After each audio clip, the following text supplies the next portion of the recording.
Welcome back to Kings of the North. Doug Lamorisa and Bill Landis. Landis, how you doing today? I'm doing very well, man. How are you? I'm doing great, and we have a big show. We're gonna do Kings of the North. We're gonna do the King. We're all kings. We like to make that clear in the show. You and I are not the kings. Is that right? We're not the Kings of the North. Who are we? No, we're like stewards of the North or something. Yeah. Yeah. Stewart. We're Stewart of the North. Is that what you said? Stewards. Just a couple of stews just sitting around being stews. No, stewards of the North. But we're going to award the King of the North, which is our version of the Northern Heisman. Michael Penix of Washington won it last year. Landis, we haven't decided it. Last year we knew ahead of time. We had a big graphic. We don't have it yet. Yeah, I was looking through the show notes and I was like, wait, who's the King of the North? And then I saw, we're going to openly discuss it at the end of the show and name one on the fly, which I think will be interesting. Because we really, this is a chance to decide what this is. Like, what is this, right? And we also are doing our first and second team, all KOTN Northern teams from our 28 teams. And if you'll note, I think we're like the only place that does an all-anything team after the postseason, after the entire year, which we feel is an important part of it. Yes, like we think that's a big deal. I think it's a huge deal. I would much rather do it that way. I understand that the sport has changed and perhaps not everyone has caught up to that, but I would very much prefer for us to be the place that takes the entirety of the season into account when trying to give away awards and figure out who the best players were. It doesn't mean that if your team didn't make the playoff, you can't be first team all KOTN. Absolutely, it just means that we're taking everything into account. And so we're really going to have, it's not like we're going to have a ridiculous team, but like, it's going to be like, okay. But things changed. Things changed, right? Yeah. And we'll talk about it when we get to the team. Like there are things that we picked we would not have picked if we did it in December. Yeah. So I think that'll be a good discussion. We're also going to have the South Cram-O-Meter year in review put together by producer Mike. And we've just caught snippets of it, Landis, but there's a lot of crazy, there's some crazy facial expressions, some crazy statements where I'm kind of excited that you and I have not watched the whole thing. Mike was tasked with putting this together and I'm looks like he did a great job. I'm fired up to see it. I hope the viewers are too. I'm terrible about remembering the things that I say, so I'm excited to be reminded.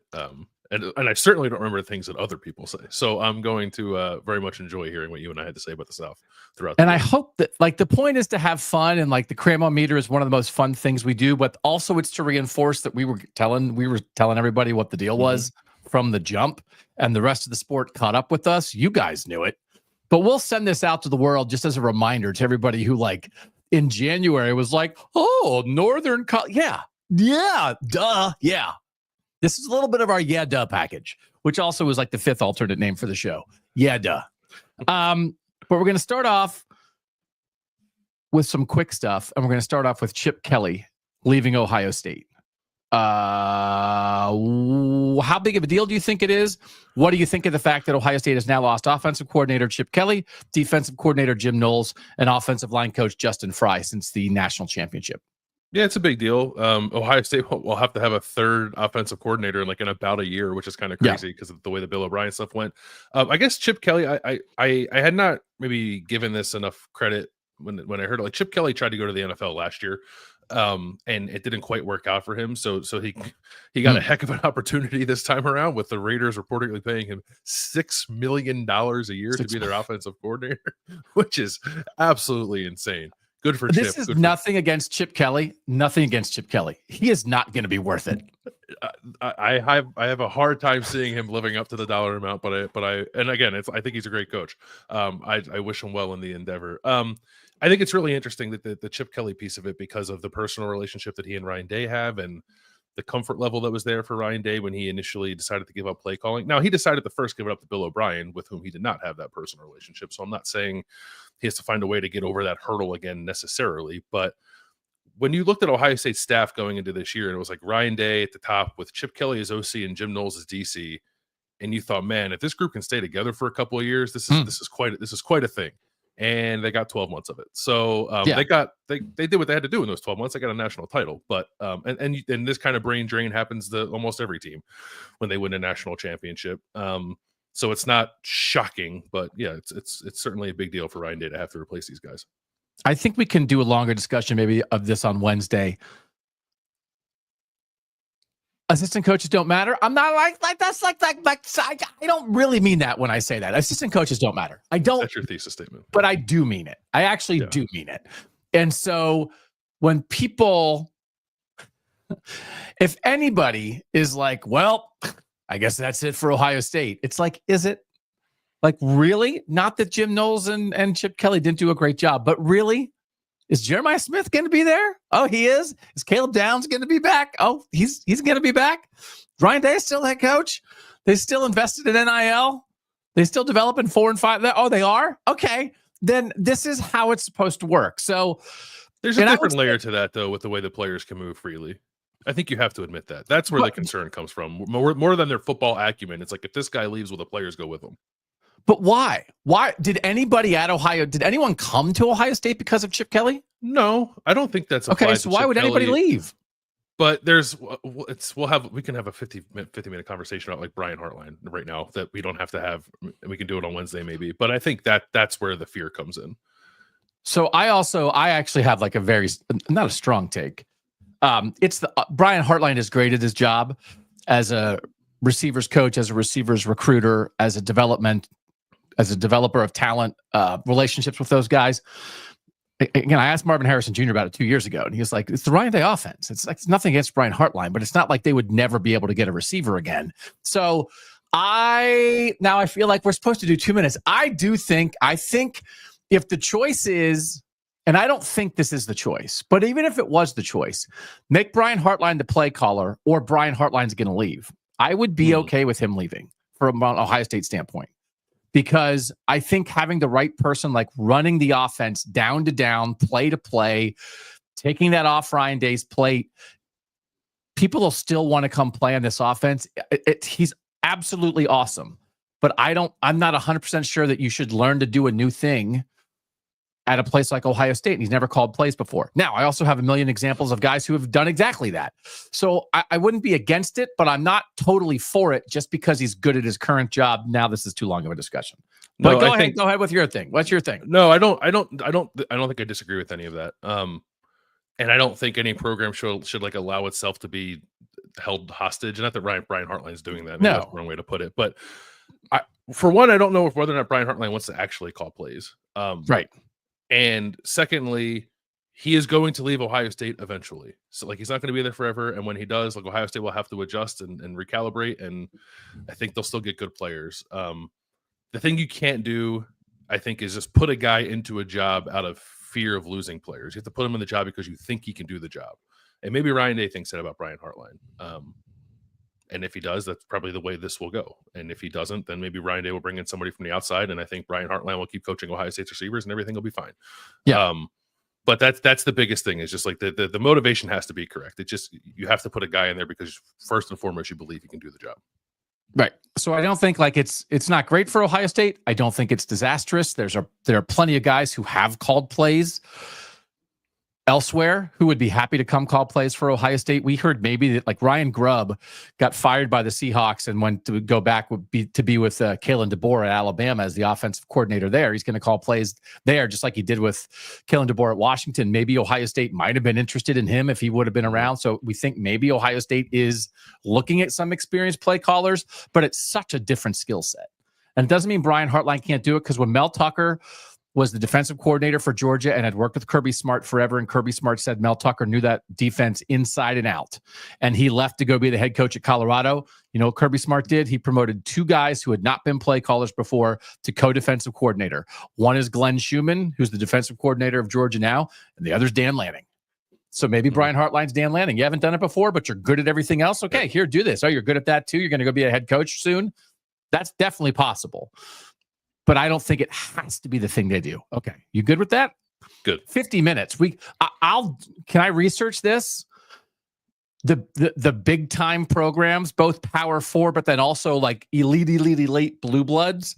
How often have they hired coordinators who are calling things for the first time at that school? That's a worthwhile investigation to me. Should I do that? Let's do it. Maybe we can split it up if you'd like, because I'd like to dive into that research as well. We'll try to bring you that. Again, we're going to a 2-day-a-week live show thing because we have other projects we're working on. We'll try to bring you some portion of that on Wednesday. Nebraska might cancel its spring game, and I totally get it. I'm a little torn on it because part of me is like, shut up, paranoid football coach. But like, I also do kind of get it where Matt Rule's coming from. Matt Rule said this, that like he's very much considering not having a public spring game because he's worried that it's an opportunity for other teams to see the guys on Nebraska's roster and then come pluck them away. And he would like to give something to the fans. Maybe there's something else they can do. But while the sport is a free-for-all of complete player freedom, I think protecting your second and third stringers who only you know how good they are, right, is not only a thing a paranoid coach would say. I actually think it is a part of roster building and management, which still remains an incredibly crucial part of this sport. And I don't know that it is denying players up because they still can leave, but maybe like they have to get, again, they have to collectively bargain it. I get it. We don't have to go down all this road, but like for now, we don't want you to see how good the 48th guy on our roster is because you're going to come steal him. I get it. I do get it. And maybe as this sport, I love spring games. Don't I love spring games? You know that. Do I love spring games? You love a spring game. And I think you and I like a spring game for the same reasons, but continue. It's a festival. It's a carnival. Right. It's an opportunity for fans who maybe can't afford regular season tickets to bring their families out for a reduced price and still be in a historic stadium. And everybody on that field you care about. It's not, it's not like half the play. Everybody you care about. It's a great day for families. And it is a great introduction. And I think we in the media all need to be very aware of the fact that like when we price the average fan out of sporting events, it's terrible. Because how many of the people that we talk to, how many of you watching and listening grew to love this sport because a friend or a family member brought you to a game when you were young? And if your family can't do that because every ticket's $135, that stinks. So I tell people to go to the spring game all the time, but maybe it's not a game. Like, I think maybe you can do something that is a celebration with fans, that is a festival of the team. The Pro Bowl is not a game anymore. They just do tug of war and throw, I don't know, what do they do? They throw ping pong balls into fish bowls and make each other drink. I don't even know what they do at the Pro Bowl anymore. What do they do? Is it a dunk tank? Is everything a dunk tank? Everything's a dunk tank. There's a 7-on-7 element to it. Great. But then I think you're getting back into game-like settings where people can evaluate at least your quarterbacks, receivers, and DBs. Dunk tanks. Nothing but dunk tanks. Yeah. Dunk tanks. I can remember there was a time before like the whole NIL thing when like there'd be autograph sessions where you could come line up. Like, I think if you have a spring football festival for your fans, oh my God, it's invaluable. And you can do fun stuff. You don't have to put your entire roster on display to be tampered with. I think there's a middle ground there. Yeah, I think so too. I think spring games have largely kind of run their course a little bit, but I would hate for fans to lose that like springtime check-in with their team. Yes. At a time in the year where there like are no stakes, you just love your team, you want to be around them, get a little bit excited about what's to come for the following season. Like if we can find a way to maintain that on some level, I think I'm perfectly okay with dismissing of spring games as we've known them. ESPN decided it didn't want to kill the ACC, extended the TV option through 2036. Clemson and Florida State will probably go along with it. Like the rest of the ACC can cram it, but for Pitt, BC, and Syracuse, the teams that we care about, this feels like a good resolution. And I do think if we're going to fall into a world where the SEC and the Big Ten get a bunch of playoff bids, the ACC and the Big 12 are guaranteed one in the mix for a second, right? I mean, certainly both those conferences, I think, were in the mix. I mean, the ACC did get two, and the Big 12 is in the mix for it. A short of like reforming some kind of Big East football league, which I'm totally for our three teams, I think this is okay. Do you think this is good for Pitt, Syracuse, and BC to at least keep this alive like this for now? I do think so. And I also, reading through some of the stuff, I think there could be like an unintended benefit maybe to the Pitts and BCs and Syracuses, because part of it, they want to get more money from ESPN, but I think if they're going to do that, they have to create more matchups between the quote unquote marquee brands in the league. And I don't know that any of those three teams fall into that. So it's like, okay, let like Miami and Clemson and Bill Belichick's UNC like beat up on each other. Then you look up in November, it's like, oh, Pitt's in the ACC championship. I wonder how that happened. So like, I don't know that that'll actually happen. Hey, hey guys.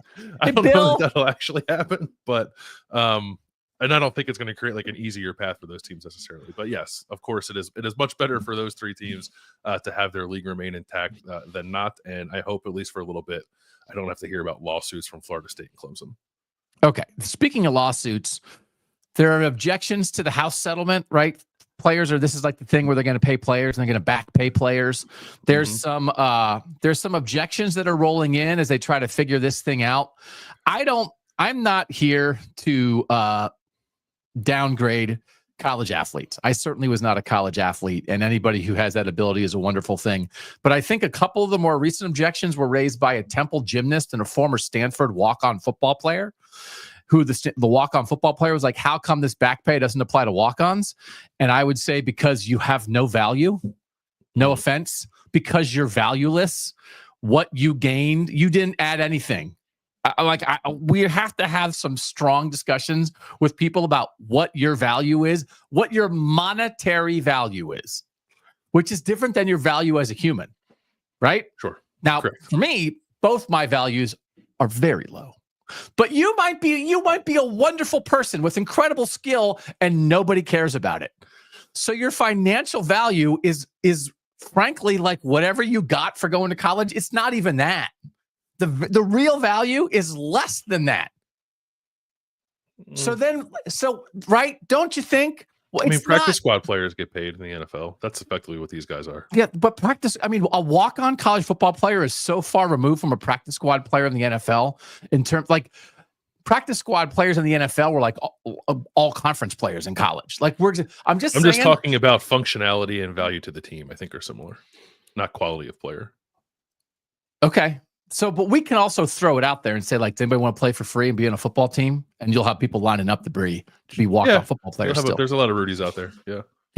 Yeah. So anyway, the bottom line is we don't care about this. They're going to figure it out on April 7th. And until then, we're not going to talk about it, because you don't have to care about it. And we don't have to care about it. When it affects the ball, we'll let you know. It is about collective bargaining eventually, and like the players and the teams and the sport together agreeing on things, which everybody agrees on. Someone along the way has to explain to a large chunk of college athletes that financially they have no value. You can be that guy. If I can be honest, when they come to resolution, I'm not going to care either. I hope the players get what they deserve. That's my stance. I'm sorry. Can we live in the world? Can we live in the world, Dartmouth basketball players? You know what your value is? Less than a Dartmouth scholarship. I don't know what to tell you. It is. Yeah. So you can collectively bargain the right to get paid less. Once everybody's like, all right, let's agree on this. You've been overpaid for 100 years. You have no financial value, because guess what? Nobody cares about Dartmouth men's basketball. No offense. You're going to tune in tonight, Landis? Oh, Dartmouth men's basketball's on. You going to watch that? No. Are they playing Penn? I might. Senior Bowl happened. Jaden Higgins, I think, is going to be a star in the NFL. He had a nice touchdown catch in the Senior Bowl. A couple other Northern guys showed out. Riley Leonard completed his first 6 passes, which is nice to remind people that he can do things beside run. Junior Tafuna, defensive line for Utah, had a good game. Jalen Noe also showed out during the week. No surprise that the Iowa State receivers.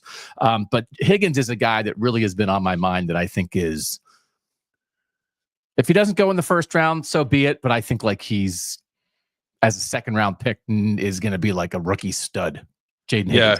He's got a lot of juice, and it seemed like Jalen Noe, I think, was reminded people Iowa State had 2 receivers.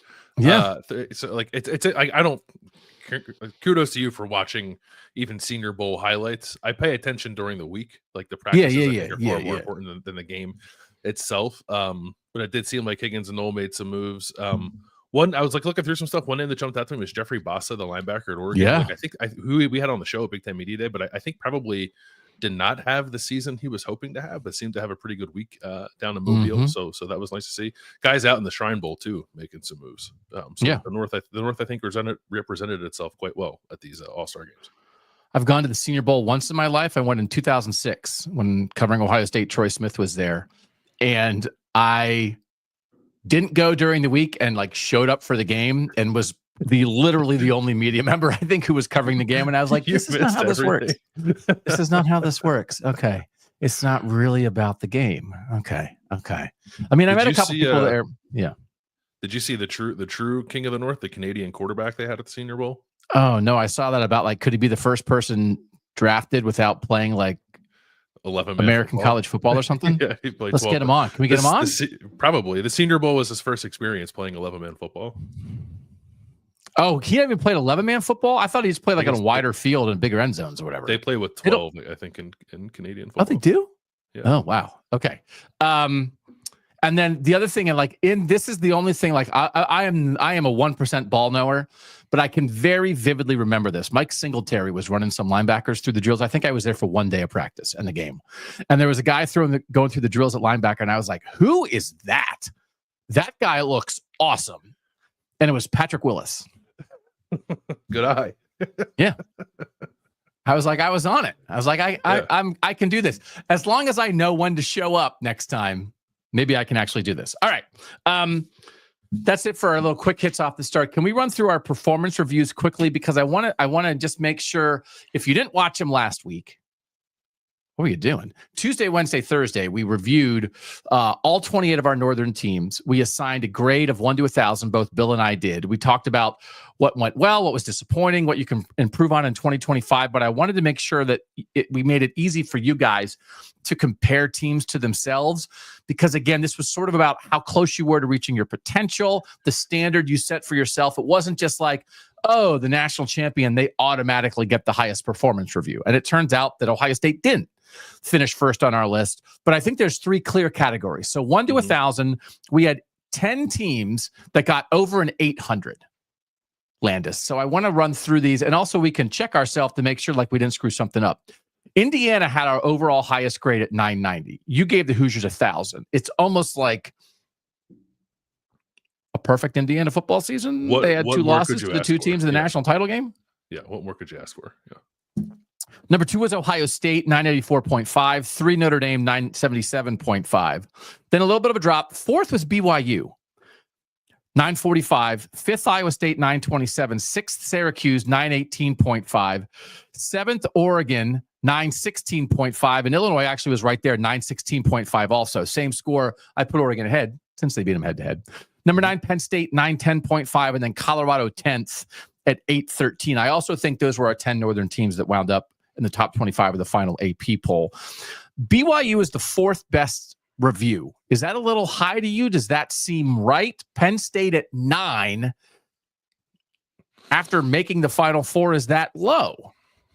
It honestly feels right to me, because you have to, and we did like factor in what the expectations were coming into the year, and I think BYU's season win total was like 4.5 or 5.5, wasn't it? And they ended up winning 10 games, so or 11, I guess, with the bowl game. So that feels right to me. Like, and maybe people look at this list a little sideways and say, like, how do you have BYU ahead of like Penn State, who went to the semifinals, or Oregon, who didn't lose in regular season? It's because of what we thought they were going to be coming into the year. And Oregon and Penn State had great years. I think if you ask either fan base, they're feeling a little not totally empty, but a little empty about the way things ended. And I don't think BYU's fan base is. So I tried to keep that in mind when giving out my scores, and I think you did too. So I think it makes sense. Yeah, BYU's in the playoff discussion all year. They played an awesome bowl game. Their quarterback got famous. Everybody who didn't know Kalani Sitake loved him by the end of the year. Their defense was really good. They played exciting games that got people fired up. And then they weren't perfect, but they were a primary part of the national college football discussion for a huge chunk of the year, for a program coming off 2023 that we wondered, should these guys even be in the Big 12? Yeah. And then they showed they belong. Yeah. Let's do the next group. This is from 800 to 500.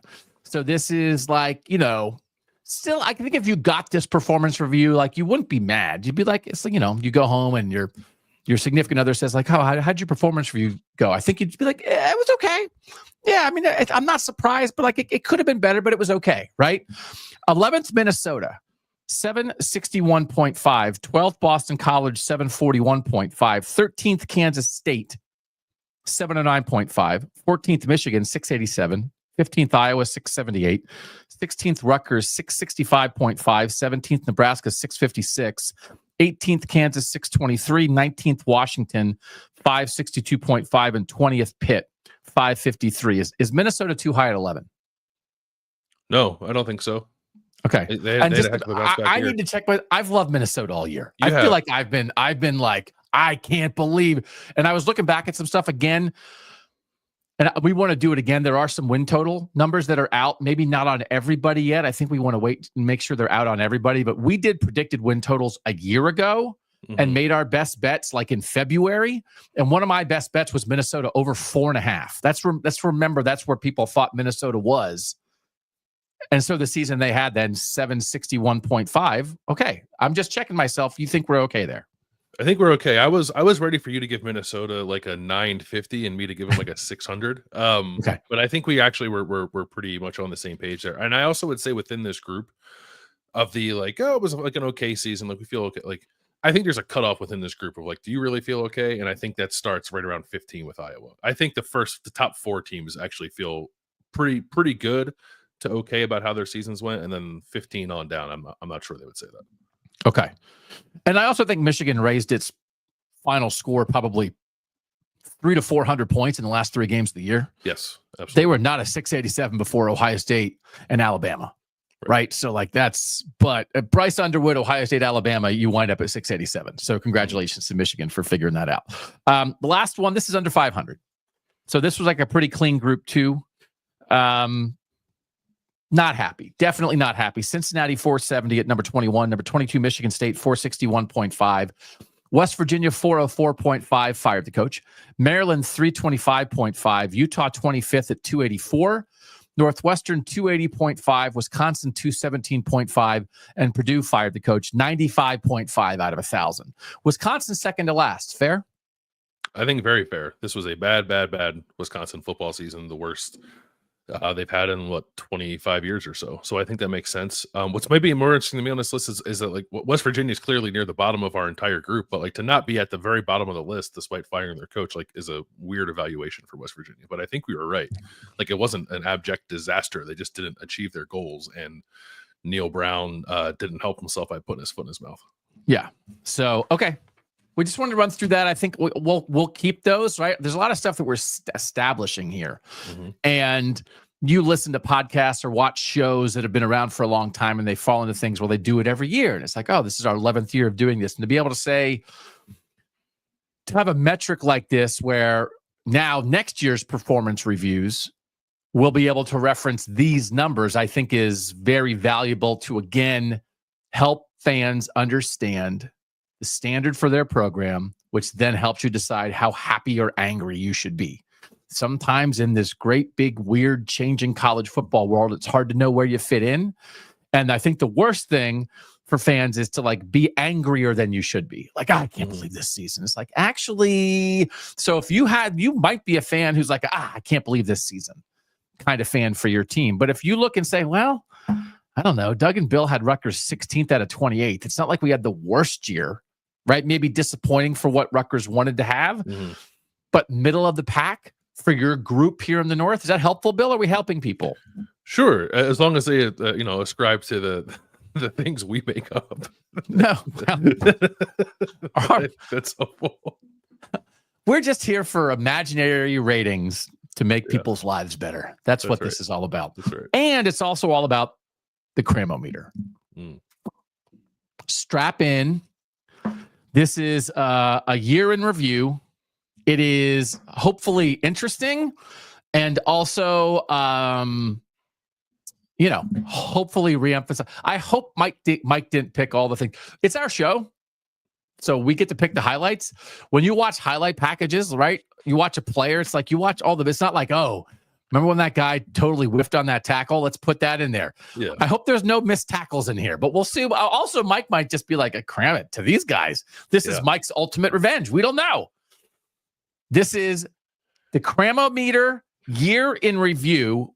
We'll take a break after that and then come right back in with our KOTN All North teams. But first, remembering what it was like to be right about the South an entire football season.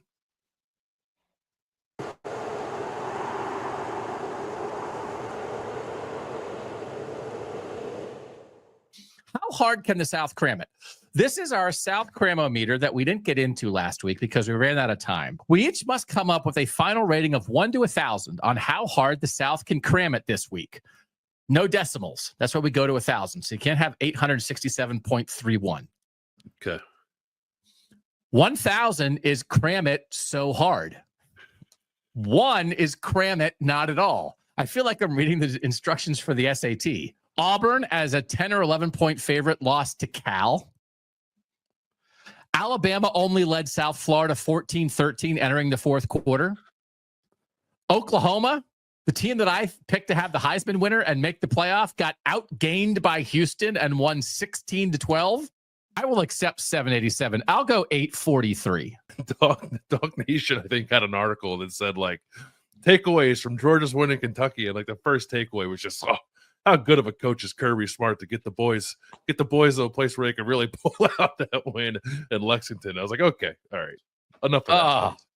Man, it takes a lot out of you to flex your resiliency. You know what I'm saying? Yeah.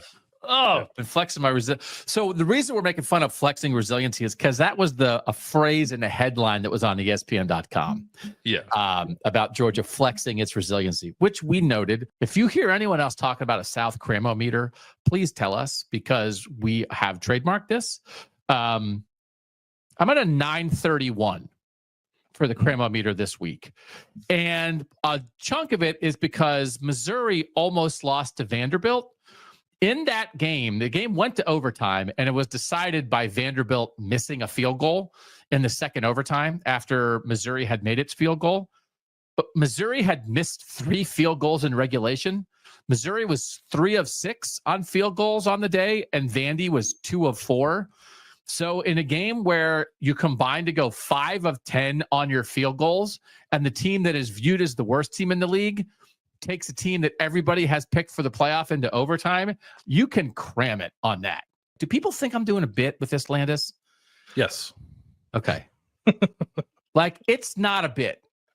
It's real. I acknowledge the South plays good football, but like all of the pushing against the perception is, I think, real and necessary. And these are times like it. And the idea, it's not that Alabama, Georgia wasn't a great college football game, but the idea that like, well, those are the 2 best teams. That's it. That you are in a bubble and that you don't allow yourself, like, what about Texas? What about Ohio State? What about the Penn State win? What about Oregon when it gets together like that? But no. I was in that stadium and I'm telling you, those are the 2 best teams because of recruiting rankings. And there are mistakes in that game. Like, so it's not a bit. If your takeaway from Georgia, Alabama is that's definitely the national championship game, you are stupid. And either you're doing a bit or you are stupid. So what's your South Cram-O-Meter, Landis? It's 1,000. Because I think we should be able to separate like great games and great teams, right? Like that was objectively a great college football game. One of the most entertaining games that's been played like in recent memory. So like I have no problem with people characterizing that game as that, but it does not mean that it was a game between 2 of the best team or the 2 best teams in the country, right? Like the reason it was so entertaining is because both of those teams have flaws. So celebrate the game, but I don't think you have to crown the teams as necessarily coming out of it. So that's why I'm at 1,000. Yeah. Theory. The South can cram it. Evidence. Vanderbilt beat Alabama. Conclusion. The South can cram it. That's football science on KOTN. Burning. The South is burning. So I'm at 1,500. We do need to increase the scale because I'm at 1,873 because that's the year that Vanderbilt was founded as a university, 1873. Oh, it's going to be so good. The trademark's going to be so good. Once we trademark it, then we can make one. So now we're going to cram it this week based on Kirby Smart shoving a Mississippi State player. Hey, my name's Kirby. I just want to say hello. I'm sorry. I accidentally shook your hand with my hand into your shoulder. So I am filled with white hot rage. I am paid to coach football and help shape the minds of young men, just not guys on the other team. And by the way, this makes me wish this player had shoved Kirby back. I'm at 2,000. So we thought we were like maximizing it, right?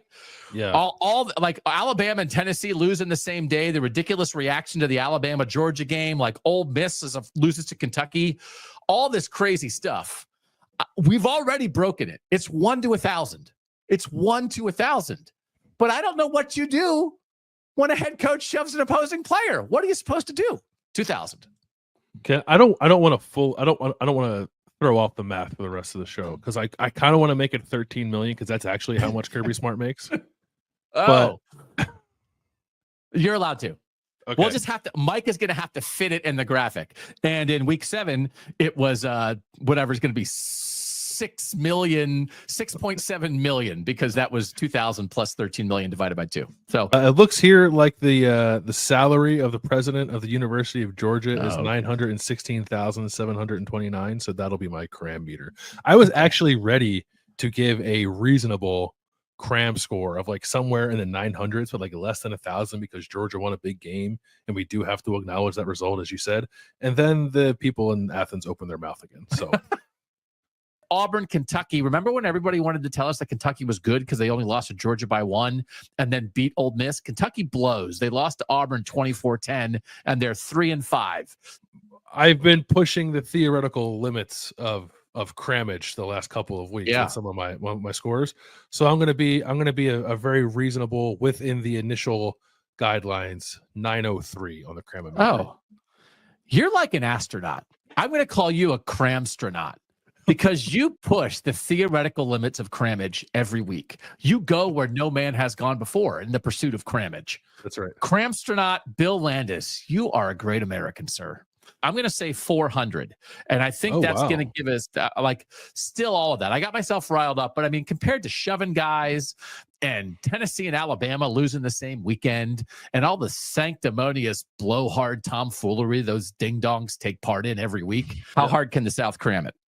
Clemson lost. Clemson lost.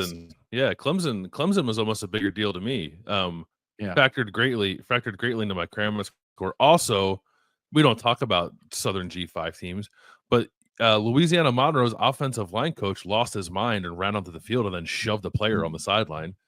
So I include that in my rankings as well, or my Cram-O-Meter as well. But here's what I did. I like to be creative.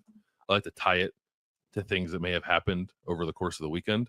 Yeah. So my Cram-O-Meter this week is I'm dialing it up to 80,466 because that's how many people were watching Clemson lose to Louisville on Saturday. I love you like a brother. I love you most during the Cram-O-Meter. Cram-O-Meter Landis is my favorite Landis. Coming off a weekend Landis where number 3 Georgia and number 4 Miami both lost, but we covered that extensively on Saturday night. The thing that I am feeling the crammiest about for the South right now is everybody putting out there, what if there's a 7-way tie at 2 losses in the SEC? Will the SEC get 14 teams in the playoff? Watch out, Indiana, because we can't decide between LSU, Texas A&M, Missouri, South Carolina, Vanderbilt, all these like mediocre, terrible losses on the resume teams, and somehow that means the SEC should get a bunch of teams in over Indiana. That is what has me feeling quite crammy here on a Monday. 2.1 million because that is the made up NIL evaluation on 3 for Cam Ward, the Miami quarterback. Oh, yeah. So you could just make a business out of making stuff up, right? So I am incredibly frustrated with national and Southern media right now and the way they are handling all this stuff. But Georgia is not the villain here. The villain is the discussion that is based off a Georgia reality that becomes a myth when applied to Texas, Texas A&M, Ole Miss, Tennessee, and Alabama. 500,000. What's your number? My number is I forget he's gonna be calm and 500,000. 5,500 because I just tacked 2 zeros on the end of 55, which we all know is a very cold temperature. If you're outside and exposed to that for like 3.5 hours, like you're gonna get frostbite. So you gotta be careful. Yeah. Oh, that's really good because it was 55 degrees and the Tennessee players were sitting on a heated bench. I definitely saw people on social media who were like, guys like to stay loose. And it was like, oh my God. Georgia, has losses to 2 3-loss teams. Tennessee has a loss to a 5-loss team. Texas A&M has a loss to a 3-loss team and a 6-loss team. Alabama has losses to 2 5-loss teams. Ole Miss has a loss to a 4-loss team, a 5-loss team, and a 7-loss team. May we enter those facts into the record? Can we get, did the court reporter get that down? Mm-hmm. Josh, did you get that? Did Josh get that?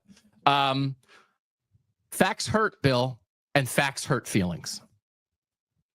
They do. How hard is this cram going to hurt? The land is cram. How hard you cramming this week on a scale of 1 to 1,000? The last available salary information that I could find for Greg Sankey was $3.7 million that he earned in 2022. So we're going to go ahead and crank up the Cram-O-Meter to $3.7 million. So I think maybe the best cramming was done then on Twitter by Northern King Brett Bielema, who crammed it on Lane Kiffin in a very, very public fashion, right? So do you have a handle on this, Landis? Like Lane Kiffin basically tweeted out, did he tweet out an explanation for why Ole Miss should make the playoff? Yeah, I think it was like a Facebook post or maybe like a Reddit post where somebody laid out that Alabama and Ole Miss had beaten South Carolina, so South Carolina should be removed from the conversation. And then they were doing math about how much Ole Miss had won by in its games and how much and lost by, like the score differential in those games, totally ignoring whatever the losses actually were, like ignoring losing to Kentucky, for instance. Yeah, it wasn't a particularly compelling argument that Lane Kiffin was trying to get out there on behalf of Ole Miss making the playoff. And then Brett Bielema got on Twitter and stuffed him in a trash can, right? Mm-hmm. He sure did. So Brett Bielema, this is the greatest beginning of this tweet. So like Lane Kiffin lays out this whole point about like strength of schedule and what your wins and losses are. And Brett Bielema begins with, "I couldn't agree more, Lane Kiffin," which is great. Like, great point, except the point you're making makes more sense for my team than your team. Mm-hmm. Brett continues, "Here's a thought for the CFB playoff. Ole Miss, number 31 strength of schedule, and has 3 losses to unranked Kentucky, Florida, and 8-4 at LSU. Illinois has number 30 strength of schedule, so better than Ole Miss, and has 3 losses to number 1 Oregon, number 4 Penn State, and a 1-possession game to Minnesota. How about we just take the 12 best teams and see where it goes?" And we would like to welcome our first official contestant to Troll, Honk, or Moron. It is Alabama Athletic Director Greg Byrne, who at least is paid to be a honk, right? You are, that's in your description. Now, I hope you're not a moron if you're the athletic director of one of the largest, most important athletic departments in the country. But this dude put out a statement on Twitter talking about how Alabama maybe won't schedule tough non-conference games in the future, and that will be bad for college football, based on the fact that schedule strength doesn't matter. And he got community noted on Twitter. Sure did. I don't know, like, what does Twitter still? I didn't even know Twitter still did community notes. And they were like, okay, there's a lot of crazy stuff that gets said on Twitter, but this is too far. Pretending that Alabama didn't make the playoff because they scheduled in the non-conference too difficultly. Like, it is wild. And this continued. This was like a huge discussion point among the whiny Bill. There's a great friend on Twitter who said, like, "Doug, how did you not know this before?" But it was a revelation for me how whiny Alabama fans, media, and administrators were about this. They have gotten every edge in college football in the modern era, most of them earned. But here's the thing, and I'm very happy with just like looking back. So we don't only look back on the things that we say that are right, but we look back on them more.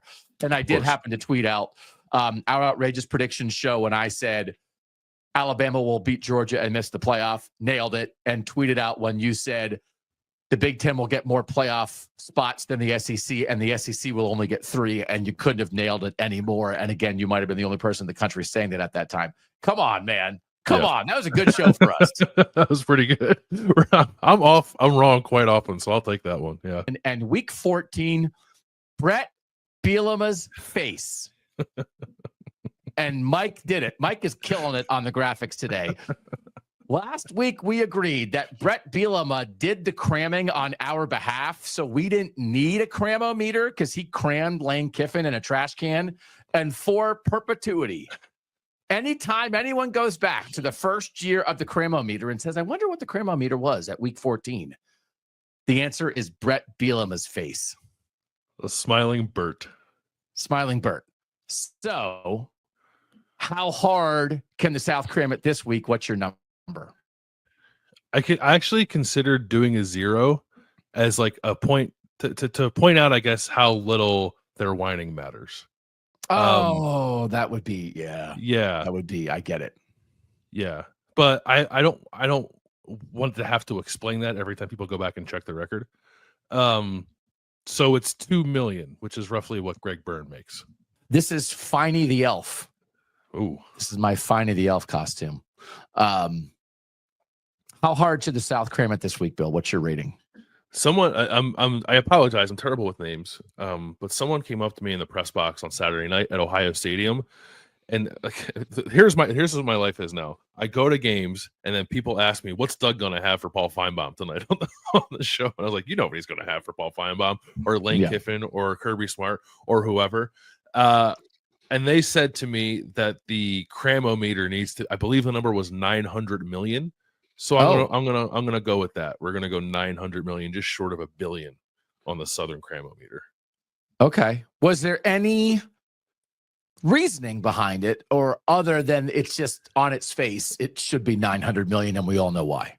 Just on its face, but that was also before. That was before the game started. That was before. The Tennessee came up north and got its butt kicked. I'm cramming it like 25. We're just people. I was going to say, is this all leading to a cram of 0? Just 25. Just like a little bit. I didn't wear my hat. I didn't bring a real sword. It's like we're just people, and then I'll go back to a guest bedroom in the Midwest and the North, and I'll be back to $500 million like it was last week.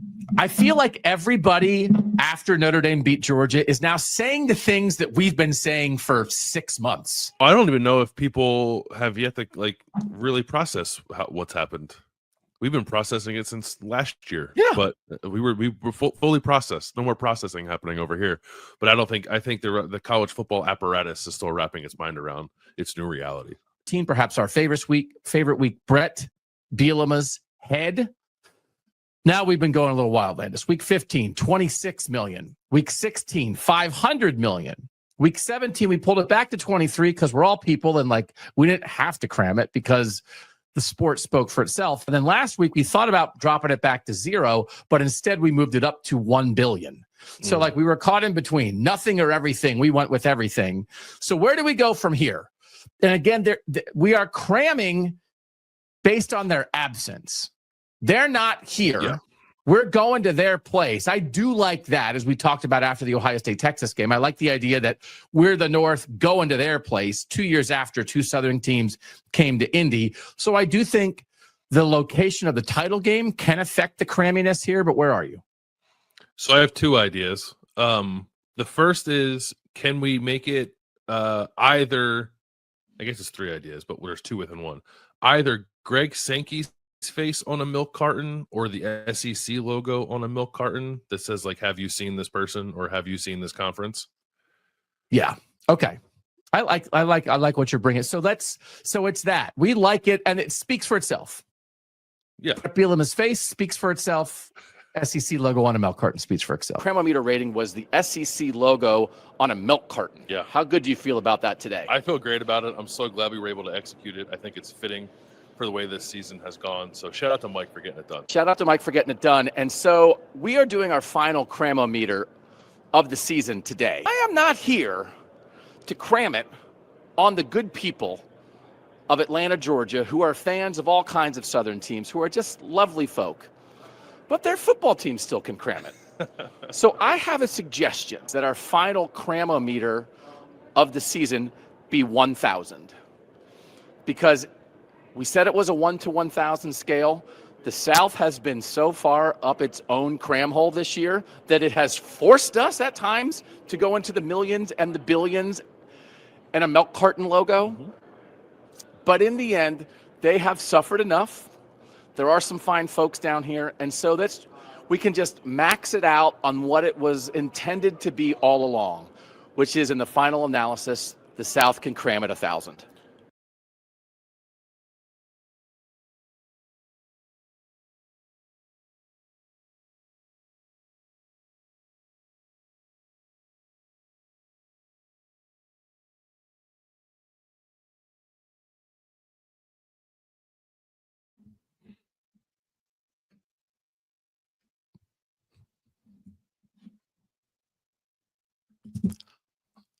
Tears in my eyes, man. I feel like we got to we show that to school kids, right? What a lesson in I think Northern we and need to Southern show it college to football. the people who dish out the Emmys every year. Yeah. How about that? Doug Lamreese and Bill Landis back. Thanks to producer Mike for putting that together. My favorite, for me, what was your favorite? My favorite part was when I said, if you think the Alabama-Georgia game was a preview of the national championship, you are stupid. And then those two teams combined to win 0 playoff games this year. What was your favorite part? Yeah, that was pretty good. I think maybe how prophetic we were about the Tennessee players being cold when it was 55 degrees, and then they had to come to the shoe and did not handle actual cold particularly well. I will say I'm a little upset that the meter of Northern aggression didn't make the cut. Oh, yeah, the meter of Northern aggression. The meter of Northern aggression. That is, again, controversial, but also truthful. There's just, I mean, it was a great year of cramming. So, like, we could have made it a whole separate. We just could have run every full Cram-O-Meter back. You know, it's like, hey, just do. It's a 90-minute show. There's nothing but re-cram. Maybe we'll do that in July. All right. Thanks again to Mike for doing that. You ready to do all KOTN? Let's do it. It's our team. So we have a first team offense and defense, second team offense and defense. We're going to start with the defense. And our defense, Landis, we have 2 edge players, 2 defensive tackles, 3 linebackers, 2 safeties, 2 corners, a nickel, and a punter. So we're expanding a scooch beyond your typical 11-man defense. We want to. There's a lot. Here's the thing: 28 teams is a lot. Yep. And so for this exercise, for instance, Ashton Genty's not going to be on our all KOTN team because this is for our 28 teams. When we do the King of the North, that's anybody who plays Northern ball can come into that. But for this, I went through and I tried to, I double checked like the all conference teams, which we are not beholden to. But for instance, let me give you a for instance. So we have 4 edge spots, right? 2 on the first team, 2 on the second team. And we'll get to the first team here in a second. We had 1, 2, 3, 4, 5, 6, 7, 8 edge players of our 28 teams who made first team all conference in their individual conferences. We had Abdul Carter from Penn State, Mikhail Kumar from Indiana, JT Tuimoloau from Ohio State, Mateo Uiagalelei from Oregon, Donovan Ezaraku from Boston College, Brendan Mott from Kansas State, TJ Jackson from West Virginia, and Tyler Batty from BYU. So there are guys who are first team all conference who have no shot to even make second team all North because it's 2018. It's a lot of teams. So this is a good in-between between all American and all conference, Landis. We are leaving out a lot of good players. Yeah, there's too many good players in the North. How about that? Sorry. We won't apologize for it. No, we're not going to apologize. We also tried to be representative when it was close or a tie. We did lean a little bit toward a player who maybe nobody else from his team was going to make it. There was one team that wound up with a whole bunch of players that we'll have to talk about. But let's get to our first team defense first, Landis. You ready to do it? This is our all KOTN, all North first team defense, including the regular season and the postseason. Our edge players, Abdul Carter from Penn State and Donovan Ezaraku from Boston College. Carter's performance in the postseason was extraordinary. Ezaraku was second in the nation, first in the Power 4 in sacks. Defensive tackle, Mason Graham from Michigan, no doubt about it. Derek Harmon from Oregon. Loved him all year. Derek Harmon, for instance, made second team all Big Ten. We made him first team all KOTN, all North. I think Derek Harmon's a tremendous player. Linebackers, Cody Salmon of Ohio State, Jay Higgins of Iowa, Kyle Lewis of Pitt. The safeties, Caleb Downs of Ohio State, Xavier Watts of Notre Dame. Our 2 outside corners, Travis Hunter of Colorado, Leonard Moore of Notre Dame. We have Xavier Scott of Illinois at the nickel spot, and Reese Dakin of Iowa is our punter. Landis, one of the things we talked about, Leonard Moore over D'Angelo Pons as a first-team corner. You really liked Moore in that spot. This is an extraordinary, and this is, by the way, we're like Notre Dame guys don't have an all-conference team to make. For Leonard Moore to be as a true freshman who had to fill in for Benjamin Morrison after he got hurt, to make first-team All-North is crazy. Like a crazy amount of respect that he earned. It's not crazy by us to pick him, but what a year for him. Yeah, I thought he earned it. It was pretty clear cut for me, I think. The stats, I think, warranted. I thought he was incredible in the postseason. If you look at PFF, at least among Northern guys, Travis Hunter had the best coverage grade. Moore was third as a true freshman. Yeah. And I think the fact that he did it as a true freshman gave him a little bit of a bonus too. I love the season that D'Angelo Pons had. He was, especially for a guy who's undersized. I do think that was worthy of some discussion. Who exactly should be that second corner? There's a guy from Iowa, Jamari Harris, who we don't have on any team, who I think was pretty deserving as well. So it's not like we didn't have it. We had a shortage of corners to choose from, but just really, really impressive what Moore was able to do as a freshman. Our linebackers, Simon Higgins Lewis, I think we were pretty clear for me. We in the the middle of the season when we did this, you said we only did two linebackers because we weren't exactly sure about the linebacker play in the North, but Higgins is a stud. Simon was the heartbeat of the Ohio State defense, and Kyle Lewis is a monster. And they all made first team all conference. I felt very good about the three linebacker picks. Yeah, I thought that was pretty cut and dry. It was a combination of, I think at that point of the midseason, not being totally enamored with 6 linebackers overall for 2 teams, and also having, as you alluded to, some really strong edge guys who weren't going to make the cut. So we did like an all-purpose position in the middle of the season where we got some of those edge guys in the mix. Yeah. And then I think Caleb Downs and Xavier Watts at safety, propulsive for the 2 teams in the national championship game. Like, no doubt about it. Those are the 2 best safeties in the North. Yeah. In the country, I think. Yeah. In the country. Okay. Again, I don't pay attention to the rest of the country other than to make fun of them. So like when we make statements like that, I don't know. I honestly don't know. Malachi Starks, he's a safety, right, at Georgia. Yep. Like, but for you to say very good. Yeah. that Downs and Watts are the 2 best safeties in the country, I'm certainly not going to dispute that. You feel that's pretty clear? Yeah, my opinion is that it's pretty clear. They're not the only 2 good ones, but if I had my pick of any 2 in the country, those are the 2 I'm picking. All right, let's go to our second team defense. Oh, it's tough. We wound up going with both Ohio State edge guys.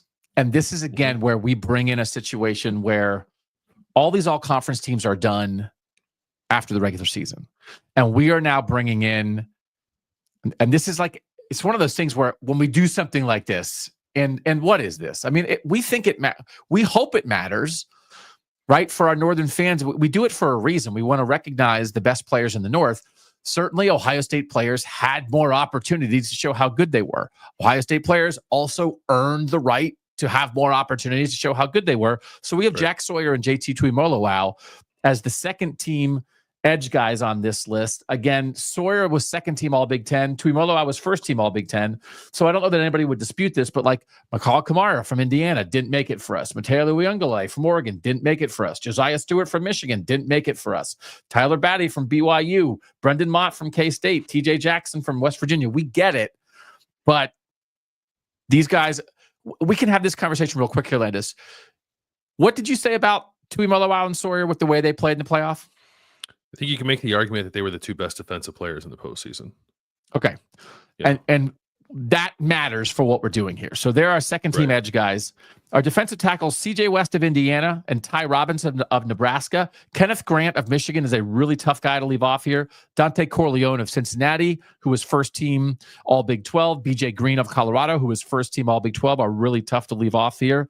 CJ West, really good PFF grade. And again, like Kamara didn't quite make it because edge is so deep. So we put West in here for the Indiana defense. And then Ty Robinson of Nebraska, a lot of snaps, like played a bunch of snaps. Really good for that Nebraska defense. And again, he's the only Nebraska guy that made it. So maybe in a tie, we kind of got him in ahead of Corleone and Green and Grant because it was nice to represent Nebraska. But not as much depth at defensive tackle, but still it was a hard decision. No, I think, and maybe people won't be upset about it. I like to try to be inclusive if we can, and it makes some sense. So is Ty Robinson a bit of a stretch over some of the guys you mentioned? Perhaps, but he had a good season. He was seventh. He had 7 sacks. Excuse me. He had 12.5 tackles for loss. Like, he was a pretty productive player in the middle of that Nebraska front, and fairly disruptive throughout the year. So it's not like I don't think he earned it, but we talked about him and all the guys you mentioned. We talked about Tyleik Williams. Like, there were a few guys who had very compelling cases for that spot, but we also wanted to give Nebraska some representation, if that's okay. Yeah. So the second team linebackers, Austin Romaine of Kansas State, Carson Bruner of Washington, who was just like kind of the leader of that Washington defense. And then this might be the biggest stretch. Isaiah Glasker from BYU only made honorable mention, all Big 12. That guy's crazy. He's downhill. He covers. He's long. He's violent. For instance, again, this is Tyler Batty from BYU. And this is a really good BYU defense. Was first team all Big 12. Didn't make either of our teams. Isaiah Glasker didn't make first or second team all Big 12, but is making second team for us. But we're not beholden to that. Watch Isaiah Glasker. And I thought he was a revelation in a lot of ways. And I thought that this BYU defense deserved some real representation. But I also think that guy's a tremendous player. So that was Cody Lindenberg of Minnesota and Bryce Betcher of Oregon were the two other guys that were in contention with Glasker for this last linebacker spot. But this is how we. Well, I'm not going to apologize for it. I love Glasker. No, and I think you pounded the table pretty hard for him, which I respect, and I probably responded in kind with one of the second team safety spots with Lathan Ransom. So it's okay to have an all North crush, so to speak. The guy you want to make sure definitely gets on the list. Coy Parrish and Lathan Ransom are second team safeties. Coy Parrish was first team all Big 10. I think Downs and Watts were obvious first team, and then I think Parrish was the obvious third safety in the North. Do you agree with that? I do. Yeah. So then it's down to this fourth spot. Again, I sort of like Jalen Reed from Penn State, who is second team all Big 10. Donovan McMillan from Pitt, second team all ACC, certainly in that mix. But as you said, Lathan Ransom was first team all Big 10, and you were pretty strong on you think he should be on our team. Yeah, he had an excellent season. I think he's the highest graded run defender among safeties in the country. Had an interesting story too, just like coming back from a couple of gnarly injuries to become a good player. Which does that matter? I don't know, but I kind of value it. I didn't think that there was just I like Jalen Reed too from Penn State. I just thought Ransom had the edge almost any way you looked at it. So I thought it was important that he be on this team. Our cornerbacks in the second team, D'Angelo Pons from Indiana, who again was kind of a battle with Leonard Moore to make first team. So Pons was definitely in. And then the last corner spot maybe came down to two teammates, Mello Dotson and Kobe Bryant of Kansas, both made first team all Big 12. We went with Kobe Bryant here. Will Johnson, just second team all Big 10, is going to be a very high NFL draft pick. Didn't play enough games to really warrant consideration for us. So Jabbar Muhammad from Oregon, I really like. Some good corners here, but I think in the end, probably the last spot was Dotson or Bryant. We went with Bryant. It was going to be somebody from Kansas. Our second team nickel spot, Jacob Robinson from BYU, who's another guy that I just really like. And I like the idea of having two BYU guys represented on these defenses somewhere. So I felt good about that. Ryan Eckley from Michigan State is our second team punter. Other punters in consideration, it was Dakin and Eckley both were second team all Big 10, and then Jack Bomeister from Utah was second team all Big 12. It probably was between Eckley and Bomeister for the second team punter spot. It was. And I think in the midseason we had Eckley, if I'm not mistaken. We actually had our midseason punters were Bomeister and Eckley. We left Dakin off. So we switched it up a little bit. Okay. So I was kind of more in charge of the defense. You were kind of more in charge of the offense. So why don't you lead us through this offensive discussion? I would love to. Our first team, KOTN, all offense starts at the quarterback position with Ohio State's Will Howard, who, to the point of including the postseason in our decisions, I don't think either one of us would have had him as a first team. We didn't have him at midseason, but he was awesome in the playoff, which you can talk about in a second. At the running back position, third team all Big 10 behind Dylan Gabriel and Curtis Rourke at the end of the regular season. But again, we're doing more than that. We are doing more than that. In the backfield with him, two running backs, Caleb Johnson from Iowa and DJ Giddens from Kansas State, a guy you were pretty passionate about making sure we had on the first team offense was Giddens from Kansas State. At receiver, Jeremiah Smith of Ohio State, Ty Felton of Maryland, Jaden Higgins of Iowa State. All-purpose position, Desmond Reed from Pitt, running back, but also a tremendous receiving threat out of the backfield for the Panthers. And then along the offensive line, we have at center, Seth McLaughlin of Ohio State, who was a Remington Trophy winner. Guards are Donovan Jackson of Ohio State and Luke Kandra of Cincinnati. And the tackles are Wyatt Milam from West Virginia and Spencer Fano from Utah. Tight end is Ty Warren, of course, from Penn State. And the kicker was Michigan's Dominic Zavada. I was a little tempted on the kicker. Ben Sauls from Pitt is nuts. He won games for them. He's our second team kicker, but Zavada's nails, man. And I was like, Sauls made a bunch of 50-yard field goals. Zavada's perfect from 50 plus. It's like, okay, like they were both awesome. Perfect from 50 plus for a college kicker is a little hard to ignore. At least it was for me when putting him there. Yeah, so that it wasn't like he was 1 for 1. I think he was like 7 of 7 or something. Like that. No, he's bonkers. He's bonkers good. And Will Farron from BYU didn't make it for us a kicker, and he was first team All Big 12 kicker. So we have some good kickers in the North. Let's have the quarterback conversation now, because as you said, Will Howard's our first team quarterback. He was third team All Big 10, and we're going to go with Kyle McCord of Syracuse as our second team quarterback. So let's have a cohesive quarterback discussion here, because we're leaving out Dylan Gabriel, who was a Heisman finalist. We're leaving out Shedeur Sanders, who is maybe going to be a top 2 pick, probably no less than a top 7 pick in the NFL draft. Curtis Rourke. So Dylan Gabriel was first team All Big 10. Shedeur Sanders was first team All Big 12.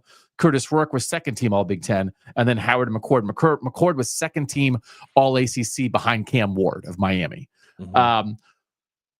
Why? I don't disagree with it, but you kind of led the charge. Sure. Why was Howard and McCord the place that we landed for the QBs? Well, I think like statistically, Will Howard, I don't think people realize how good of a season he had. He set an Ohio State record for completion percentage in a season. He was number 2 in the country in completion percentage this year. Number 3 in efficiency, number 3 in yards per attempt, number 4 in yards, and number 6 in touchdowns. And like some of those more counting stats are obviously impacted by the fact that he got to play 16 games and other guys didn't, but it's not like he was just sort of average in the playoff in doing so. In the playoff, he completed 75% of his passes for 1,150 yards, 10.5 yards per attempt, 8 touchdowns, 2 interceptions, and had 95 rushing yards. If you look at like big time throw rate on PFF, it was slightly elevated in the playoff. He didn't go bonkers, but maybe what was more important is that he dropped his turnover worthy play percentage to like 1%. He was just a different player. I thought he was a player who was very good throughout the regular season, maybe the Michigan game notwithstanding, although he did get hit in the head pretty hard. And then just really, really elevated himself. And I think elevated Ohio State a little bit in the postseason. So again, like we wouldn't have had him on the team, I think, if it was just the 12-game regular season. But I think he would have been on the periphery of that conversation and then pushed himself to the top with the way that he played in the playoff. And then for me, like McCord over Shedeur, like the stats are similar. Kyle McCord ended up leading the country in passing yards and yards per game. He was 5th in touchdown passes. Sanders bested him in like efficiency and yards per attempt. I dug into it a little bit, and like Shedeur Sanders, who I think is a very good player, threw a bunch of screens. More than 20% of his pass attempts were screens. 24% of his passes were beyond the line of scrimmage. Kyle McCord, I think, just maybe he had to push it a little more because of the nature of Syracuse's offense. And I think in doing so, maybe elevated his team slightly more than Shedeur Sanders did. Well, again, I think he had a very good year. But there was the Syracuse season being what it was, and Kyle McCord, I think, being an instrumental, like really instrumental part of that gave me enough confidence to pick him second team over Shedeur. And I think part of the important discussion here is like, we have good quarterbacks in the North. Like, this is a real decision, which is there have been times, I think, in the recent past when trying to figure out who the 2 best quarterbacks in the North would not have been this difficult, and we wouldn't have had candidates as strong as a Heisman finalist in Dylan Gabriel, who was the leader of the only undefeated team in the regular season, a guy in Shedeur Sanders, who's going to be a super high first-round pick, a guy in Curtis Rourke, who helped propel Indiana to maybe the best season in program history, a national champion in Will Howard, and Kyle McCord to lead the nation in passing. Like, that's 5 very strong candidates for 2 spots. Whereas I think we would have been scraping in multiple, I think, years in the last 10 Landis, we would have been scraping for the second best quarterback in the North. No, we would have been. I thought it was a pretty good year. We had Curtis Fork and Shadur Sanders as our guys in the midseason, so like we switched it up entirely. But I think that shows you just how good the position was. I don't know. Hopefully, it's always like this, but yeah, this was a pretty solid year for Northern quarterbacks. Okay. Where else on the first? Wyatt Milam is a no-brainer at a tackle spot. Mm-hmm. Spencer Fano from Utah, no-brainer for you. Allowed one sack and he gave up one sack at tackle and had the highest run blocking grade in the country. Yeah, he was first team all Big 12. Yeah. Donovan Jackson kind of is here because of how he played at tackle, but we're still good with putting him at guard on a team like this. Yeah, I think it makes sense, I guess, to put him. I suppose we could have made him a second team tackle, but I thought the fact that he was an All-American guard and then moved the tackle and was pretty awesome at it over a stretch of 9 games where he only allowed 2 sacks and then the playoff only allowed 2 pressures was wildly impressive. So that he deserved to be on the first team, and just figured it makes sense to put him back at guard. Yeah. Okay. Anyone else on the first team that you really want to? I mean, Caleb Johnson and DJ Giddens. Again, I push for Giddens a little bit. Yeah. We have he only made second team all Big 12, but like, Cam Scattaboo's in the Big 12, stuff like that. Do we mention and Des Reed as the all-purpose? I think we had him as the all-purpose at midseason too. We did. He was really. I mean, I thought he was like a borderline Heisman candidate in the first half of the season. Pitt didn't win in the second half of the season, but I certainly didn't have any difficulty still having him as a first team player for us. No, he had 966 rushing yards and 579 receiving yards, 140 per game average, 9 touchdowns. He, I think, got probably like lost in the sauce a little bit as Pitt's season started to unravel. And he did miss at least one game. Actually, he missed 2 games throughout the year, but I think was pretty consistent for the most part, and just like a really explosive, fun, exciting player who you think all purpose, sort of designed for guys like Des Reed. Okay. You want to run through our second team offense then? Yep. Let's do it. The second team quarterback, as you mentioned, was Kyle McCord. In the backfield with him were running backs Jeremiyah Love of Notre Dame and Devin Neal of Kansas. The receivers were Jalen Knoll of Iowa State, Tez Johnson at Oregon, Pat Bryant from Illinois. We had some back and forth there about Pat Bryant or Emeka Egbuka, which we can talk about in a second, but Pat Bryant ended up getting the slot there. Travion Henderson from Ohio State is the all-purpose. Again, I think there were a couple of maybe compelling guys. We had Nick Singleton there in the midseason. I think he still had an argument at the end of the season as well. Tight end was Aronde Gadsden from Syracuse, and then the offensive line at center was Pancho Lalaulu from Oregon. The guards were Vengo Awane and Michael Ford Jr. Vengo Awane from Penn State and Michael Ford Jr. from Kansas. And the tackles were Josh Connerly Jr. of Oregon and Emil Wagner of Notre Dame, who I think that was a spot for me. Like I kind of wanted some Notre Dame O-line representation based off how the season went. I don't know. Like Emil Wagner gave up a lot of pressures, but not a ton of sacks. I thought had a pretty, consistent and frankly, a much better season than I thought he was going to have as an undersized tackle. But, in a year where Notre Dame was moving things around quite a bit on the offensive line, Wagner was a bit of a stalwart there at right tackle for them. So I felt that was deserving of some nod. And then the kicker on the second team was Jonathan Kim of Michigan State. Yeah, I think that matters, right? I mean, I think that matters that, yeah. I think we want to be representative of great performances. And so it's like you are part of something bigger than yourself. But yeah, I don't know. Mm-hmm. We're all good with it. Wait, is the kicker was Jonathan Kim? I thought the kicker was Ben Sauls. Oh, I don't know. I was reading the graphic. It said Jonathan Kim. No, I thought, okay. Well, I think it should be Ben Sauls. Because we just talked about how much I love Ben Sauls compared to Zapata. Because we got Eckley, and we're not putting two Michigan State special guys in when they didn't even make a bowl game. So if I sent that wrong, it's going to be Ben Sauls of Pitt, who is the second team kicker. Running back Caleb Johnson, DJ Giddens, Devin Neal, Jeremiyah Love were our 4 guys. Kyle Monungai from Rutgers was first team All Big Ten, didn't make it. We like Kyle Monungai. Jordan James of Oregon was second team All Big Ten, didn't make it. We did get Travion Henderson in here. No Nick Singleton, no Katron Allen, no Quinshon Judkins. Like, again, too many good backs, right?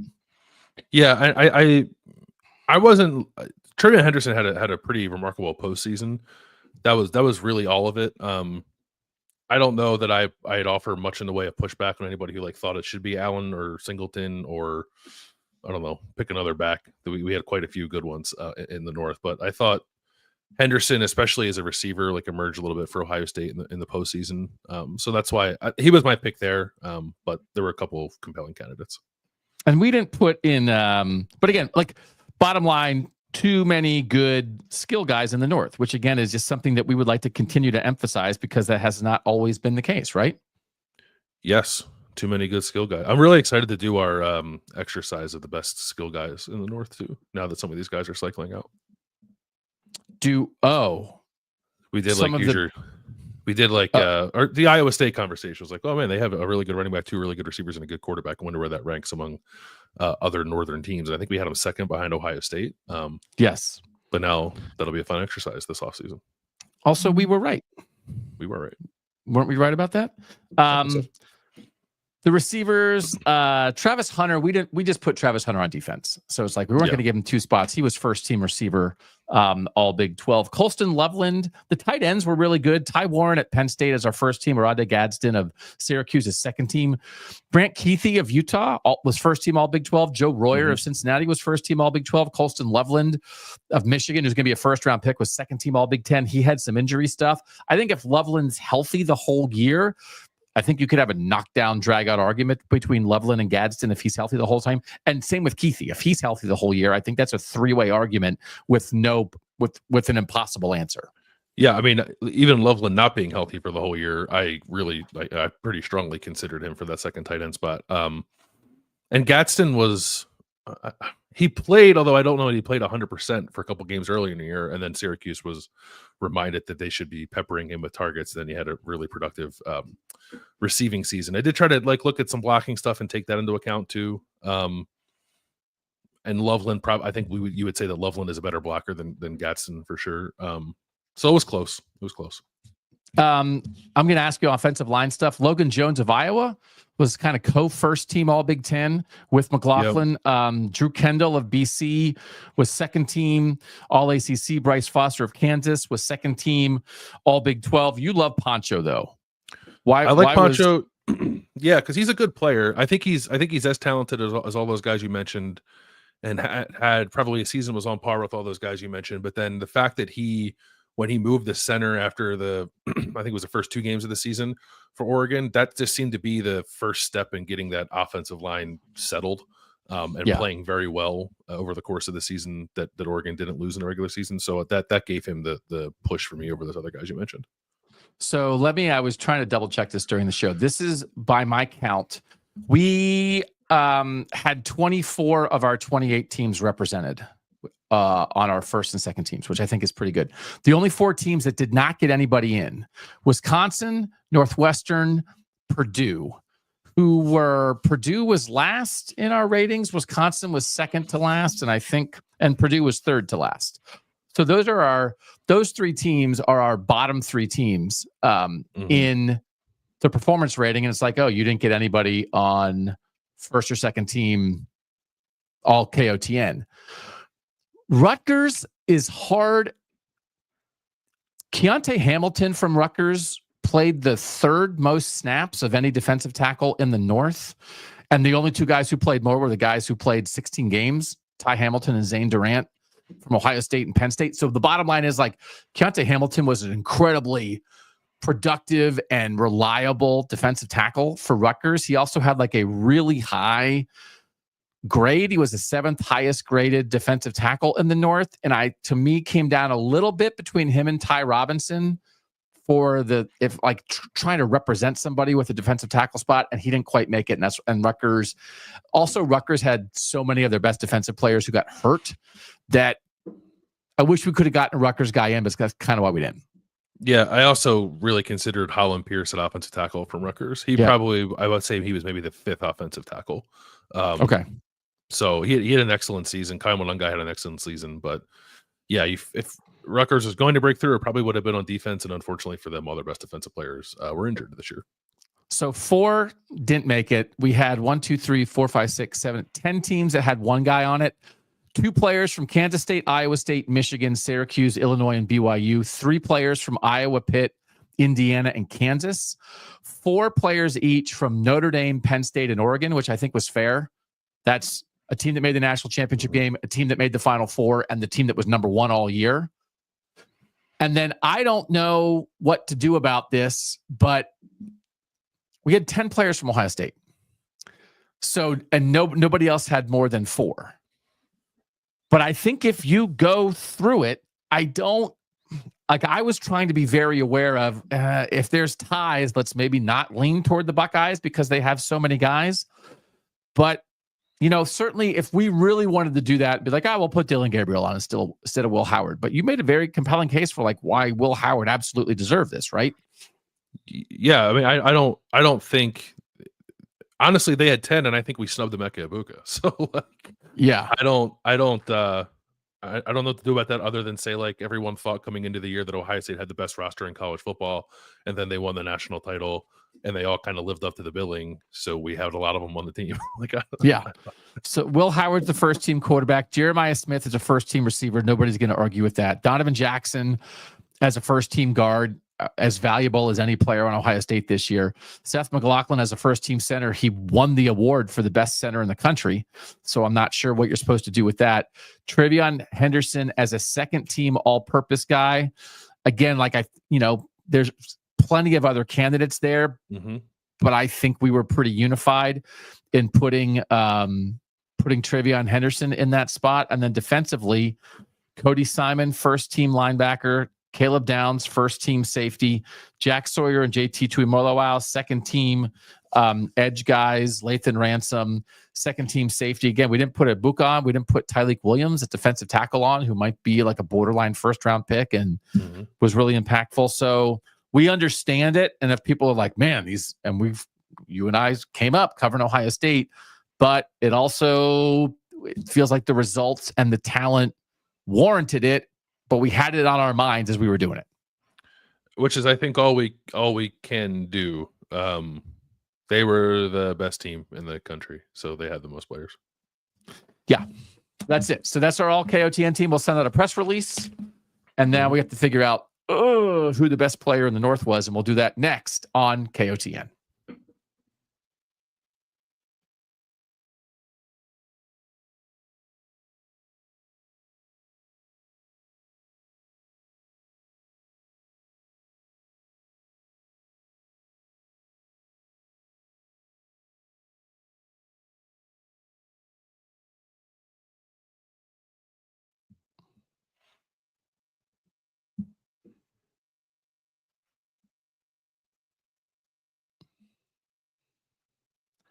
Doug Lesmerises, Bill Landis back.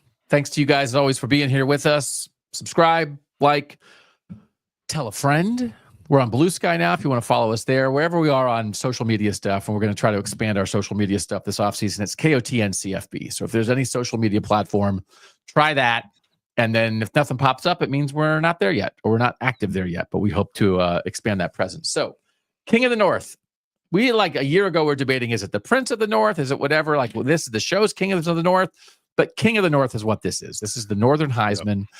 This is our 28 teams, but also an Army guy can win this. A Boise State guy can win this. A MAC guy can win this, right? We want to be inclusive here for this kind of thing.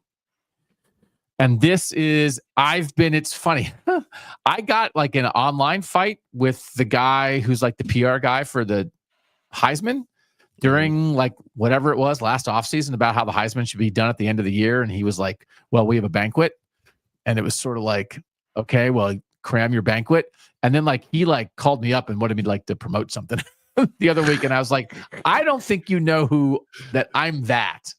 Because he was like, hey, there's a thing. And I was like, oh, great. I was like, do you remember the fight we had? I don't think you remember the fight we had. Because do we think, what is our official stance now that we've been through this 12-team playoff?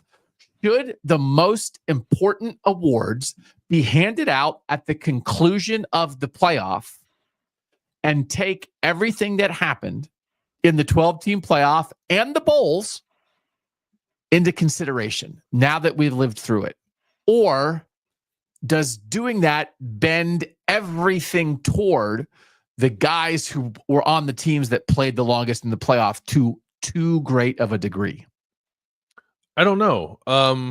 That's my answer too. Well, yeah, I don't. I guess I'm trying to think like whether I think if the Heisman Trophy this year would have included the postseason, I still think Travis Hunter and Ashton Genty would have been the top two. I don't think Dylan Gabriel would have been a finalist. So like that part of it will change, but I don't know that it would have changed the winner. So if I believe that, then I guess I don't know. I guess I can go either way. I think it should include the entirety of the season. I actually should know this. I don't know this. Like, do the pro sports leagues MVP awards that I guess like the NBA MVP gets like announced in the middle of the playoffs, right? But the pro leagues make such a distinction between the regular season and the postseason. They count the stats separately. College football counts the stats all together. All the same. Yeah, well, they didn't used to, but now they do. Right. So, but also, and it's one of those things. I mean, there's a way to massage this. The idea that whatever it is, Barry Sanders' rushing total for a single season doesn't include his bowl game. But now, if you do it these days, now it does include your bowl game. It's like, well, just go back and retroactively count that, or make a decision. Because I think I don't know, but like when you look at like, oh, who led the nation in receiving yards this year? Jeremiyah Smith is going to have 1,300 receiving yards in that conversation. People aren't going to say, well, it was 911 receiving yards, but then they had the playoff. That's not how we do it. So Jeremiyah Smith finished 4th in the nation in receiving yards with 1,315. He had under 1,000 when the playoffs started. But if we're going to that's the part of it, like, let's just be like kind of consistent. So that's the part that if we want to try to find a way, I don't know. But it's like I don't think college football, because college football is a complete and total mess, they haven't bothered to try to figure this out. Maybe they don't think it's important. But to me, if all the stats are lumped together, then let's use all the stats and all the games to hand out the awards. Yeah. I mean, would a middle ground there be college football's version of was it the Conn Smythe Trophy, is like the playoff MVP in have hockey? To have it. Like I think we can award that on this show too. We don't have a graphic for it, but can we do that too? Like that might be like next year. Maybe we'll do that. Maybe we'll have a panel to award that, and we're going to award the postseason MVP, because like to not recognize that is crazy to me. And so so either I do think if we didn't, I guess I would understand anyone who might be concerned about guys who had excellent seasons whose teams just didn't get to the playoff, like getting totally overlooked for the Heisman when they shouldn't be, because like everything else in the sport, it only becomes about the playoff, right? So there was a time where I was like, of course, the Heisman has to include the entirety of the season, but I also see that side of the argument, because like I do think you can, I don't know, water down the award in some respects if you include the playoff, and then the natural inclination of, I think, most people would just be to only focus on the playoff, when I don't know that should be the case. Yeah. It's difficult, but I always think, again, we've talked about it 1,000 times. I vote on the Heisman. It's like, I know it's supposed to be the most excellent player, whatever, but it's like, it has to matter. And you have to be a part of the story of the season. And we're handing it out when the story still has 30% of the story left to be told. Sure. So that's the thing that drives me crazy. I think if you said we're going to have the Heisman and then we're going to have a completely separate postseason award, and it's not a title game MVP. It's the most outstanding player of the playoff. Okay. Let's call it that. You don't even have to make the national title game to win it. Abdul Carter would have been a worthy candidate for that this year. And let's not vote on it. Let's not make people vote on stuff while they're trying to finish their game stories with 7 minutes left in the title game.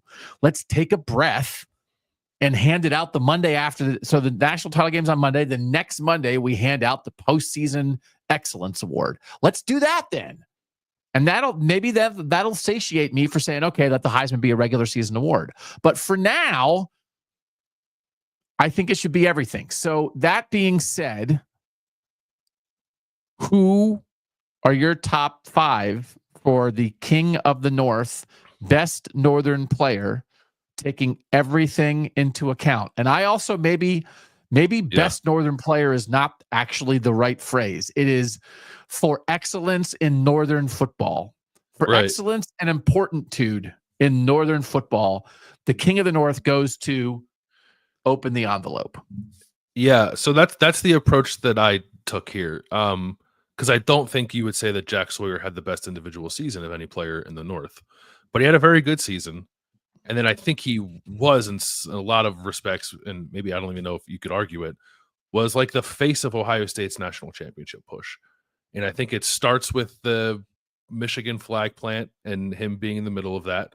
And it goes on through the postseason and obviously the play against Texas. But like the way he elevated his game, the way Ohio State's defense played, and him just sort of like being the poster boy for all of it, I would vote for him. And because I don't think King of the North necessarily should just be a copy and paste of whatever the Heisman Trophy is right now, and I don't think it should just be this guy had the best stats in the North. That's important, and like your body of work absolutely matters. I think Jax was very good, and then he layered on top of it. I just think like a bit of a story arc that certainly Ohio State fans aren't going to forget, but I think he even transcended some of that when he went 83 yards on a scoop and score against Texas in the semifinals and solidified that game for Ohio State. So he's at the top of my ballot. I have him first. I have Ashton Genty, who I voted first in the Heisman Trophy. Second, I have Travis Hunter third, Abdul Carter fourth, and Caleb Johnson fifth. And by the way, on Jack Sawyer, and it's all just a guide, Northern defensive players.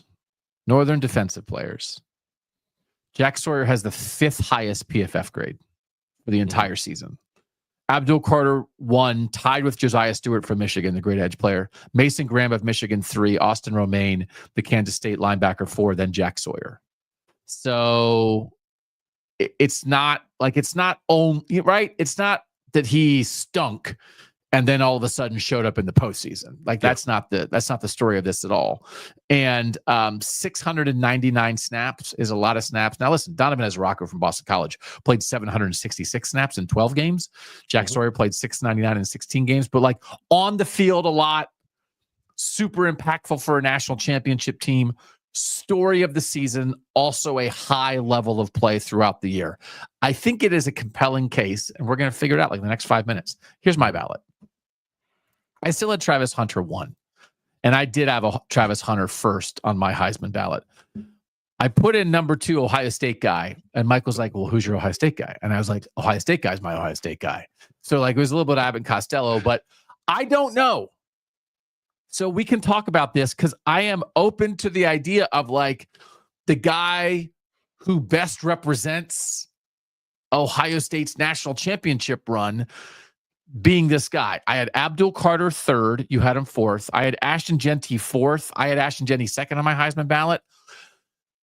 He had 30 carries for 100 yards in the playoff game. Like it's nothing like I get it, right? But this is a little bit to me. If he had led Boise State to a win over Penn State and run for 211 yards, he now propels himself past Travis Hunter to me. I'm not dinging him, but I had a little bit of a question about the level of opponent that he faced all year.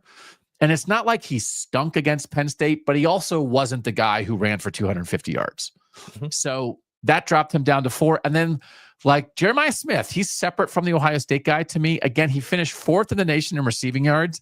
He went bazonkers against Tennessee and Oregon in a way that people are like, okay, like, is he the best player in college football? I don't feel crazy putting him on this ballot. Did you consider putting Jeremiah Smith on your top 5? Yeah, I definitely did. I guess I didn't want like 2 Ohio State guys on there necessarily, or like try to avoid it, but I think he can be your Ohio State guy. Absolutely. Yeah. So I separated him a little bit because then it was hard because then he didn't go crazy against Texas and he didn't go crazy against Notre Dame until he made the play at the end of the game that iced the national championship. So like, I mean, I don't know. But like, so Ohio State guy at number 2 to me is Caleb Downs, who I think maybe I would still argue is Ohio State's best player. Is Will Howard as the quarterback of this team. He's our first team all KOTN quarterback. Is Jack Sawyer is not really, I'm not saying that Donovan Jackson should win this award, but you and I have argued, many have argued, him moving out to left tackle, solidifying that line, the high level he played at as the Ohio State's most valuable player. And it's a little bit, I want to be cognizant of this. We didn't give it to a Michigan guy last year. We gave it to a Washington guy. Now, there wasn't as long of a playoff run, but part of the reason that Penix won it for us last year was because, well, it's like, of course it's Penix. Whereas Michigan had a depth of talent that you're going, well, is it Mason Graham? Is it J.J. McCarthy? Is it Blake Corum? Is it Will Johnson? Right there. Is it Colston Loveland? There's almost too many guys to pick out one, whereas Penix was such a driving force. And then Penix also was a Heisman finalist. So I think we were easy on Penix last year. So I don't know. Like, I am totally fine with Travis Hunter being the king of the North. It was an extraordinary year. He propelled his team. Colorado finished very high in our performance reviews. Travis Hunter was primary to that. He wasn't just doing an extraordinary thing that we hadn't really seen before as a sideshow. It was really important to a very good team that had an excellent season, and he was a story of the season the whole time. He did play in the bowl game, even though they got beat by BYU pretty handily. So I'm certainly open to this being Travis Hunter. Are you open to it being Travis Hunter? Definitely. I think we need to like zero in on what exactly we want this to be, because if you just want it to be like the most outstanding player of the North, if you want to like copy the vernacular from the Heisman, then I think it probably has to be Travis Hunter. If you think of it more along the lines of like, this is the face of Northern football in 2024, then I think that's where someone like Jack Sawyer or an Ohio State guy enters the conversation. Yeah. I think when we get the trophy and engrave it on the trophy, I think this is the king of the North representing excellence in the story of Northern football. Mm-hmm. I would like story to be on the trophy. Are you okay with that? Sure. Yeah. Yeah. Excellence within a story. The most important character within a story. And if you are not primary to the story, it's not that I don't care how good you are, but you're probably not getting this. So I don't think Travis Hunter is a sideshow to the story of Northern college football in 2024. No. But he is not as primary as a guy who played for the national championship team. So I think we are also saying we are not awarding this to a guy from the best Northern team. Oh, which Northern team got farthest in the playoff? Did they win it? Did they lose the national championship game? Did they make the Final Four? We'll just pick the best guy from that team, and that's who gets it every year. That's not what we're saying, right? No, I don't think so. I mean, it could work out that way some years, but I don't even know that, like, I think if we pick an Ohio State guy, it should be Jack Sawyer, but I also wouldn't say that Jack Sawyer is the best player in Ohio State. Right. I don't even know if I think he had an excellent playoff. Statistically, I think JT Tuimoloau was slightly better. Jeremiah Smith is an alien, and Caleb Downs might be actually the best player in college football. So no, I don't think it has to be that. I'm just struggling a little bit with like what exactly it should be, because as John putting down in the chat, like Travis Hunter was absolutely wasn't only a face of Northern football. He was one of the faces of college football. He won the freaking Heisman Trophy. He was on the cover of the video game. Like, people very much know who Travis Hunter is. So he has that kind of notoriety too. So I would be comfortable with either one, to be honest. I guess I just wanted to like put it on the table that we should be thinking about guys like Jack Sawyer when we have this conversation, not necessarily that it has to be him this year. I think that is entirely worthwhile. I completely agree with that. I'd almost be a little more comfortable with Caleb Downs. Right, that it is like the best player on the national championship team. Like, that's part of the argument. Mm-hmm. But from a story standpoint, like if Downs had the sack and the scoop, then I think maybe we'd be in agreement on Caleb Downs, because it's excellence, importance, story, and Sawyer has all that. But it's like, oh, Jack Sawyer was the king of the North. Was he Ohio State's best player? No. It's not disqualifying.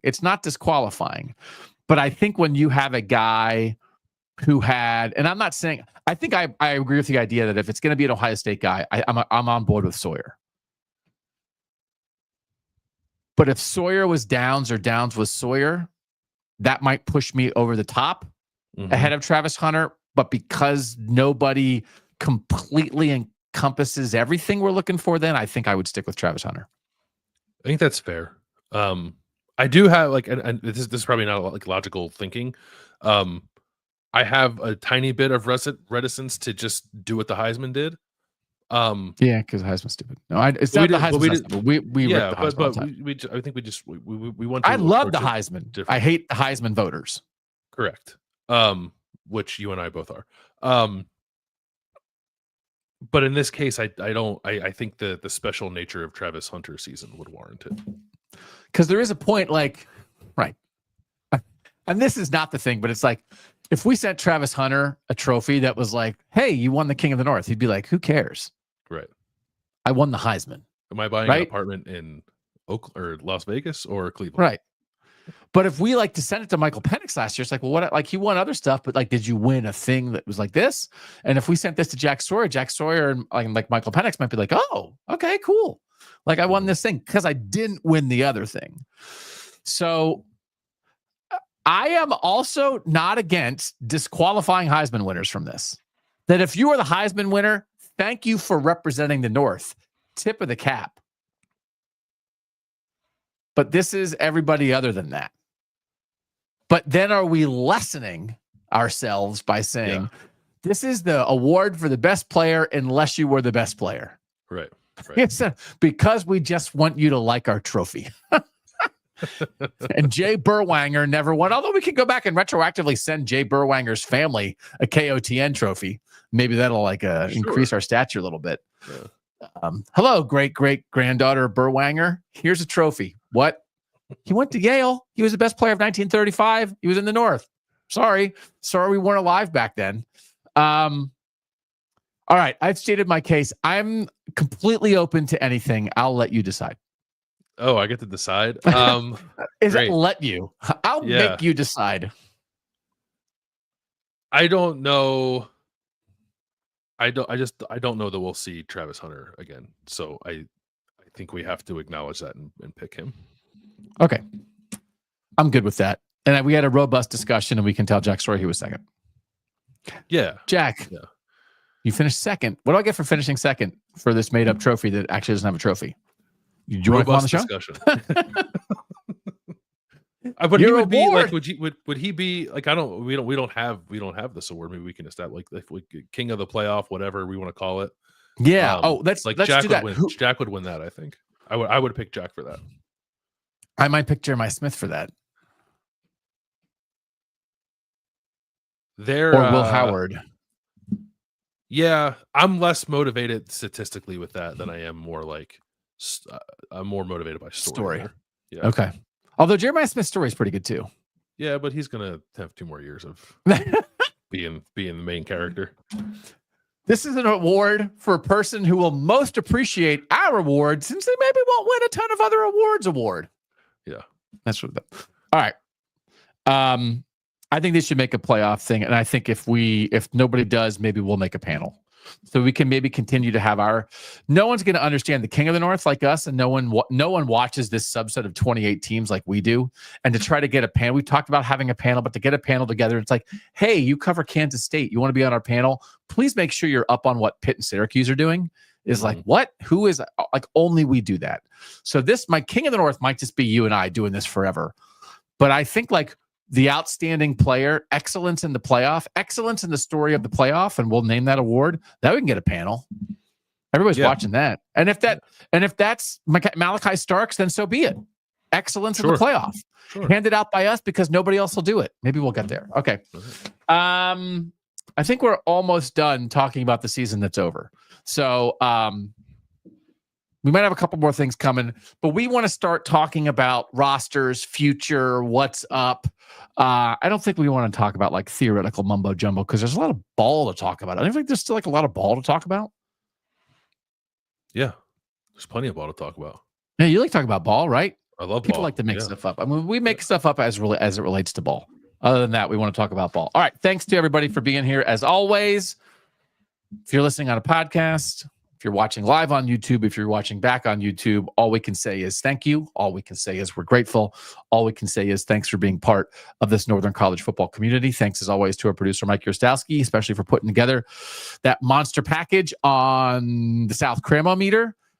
We will be back on Wednesday. We also have some travel stuff coming up. Like, the plan is to bring you 2 a week. If something happens and we need to bring you a third, we want to bring you a third, we'll bring you an emergency third. There's going to be at least 1 week coming up where it'll be days other than Monday and Wednesday because we have some other things going on. But the bottom line is, here in the off season, as we work on other projects and think about the best way to tell the story of Northern College football, this daily show is the primary part of that. It's not the only thing that's part of it. So it'll be 2 a week. But for now, we'll see you back on Wednesday. And for now, and forever, he's Bill Landis. I'm Doug Lee Maurice. And that was Kings of the North.